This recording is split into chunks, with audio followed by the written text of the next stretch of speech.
Hi guys, today I'll be sharing some of my techniques which I learned on my own for making realistic sketches.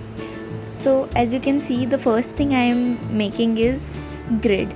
I mostly make a grid of my references and then I make grid on my sketchbook as well.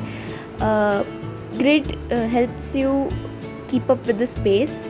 I really want to use most of the space in my sketchbook, so I'm making it. So my grid is ready. I have made 8 by 8 grid. So this is my reference, and now I'll show you how I use grid. Like, first I'll count the squares. So fourth square, if I'm making the fourth square, so you can see most of the areas within the wrist, within the hand.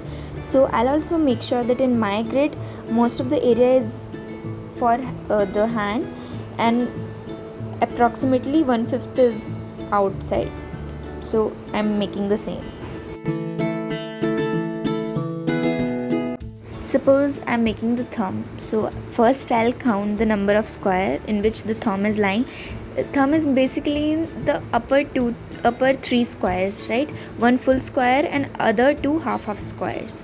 So the same thing I'll keep in mind while making the squares on this grid. Firstly, I'll just count the squares in which the thumb was residing.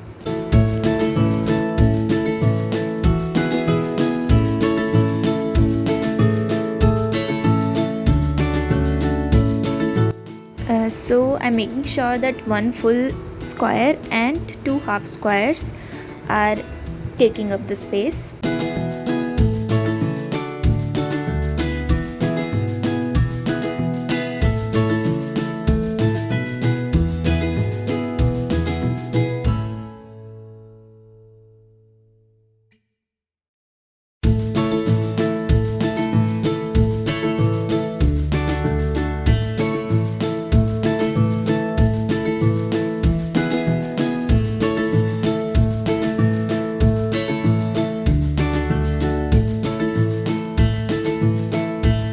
So this is my rough sketch.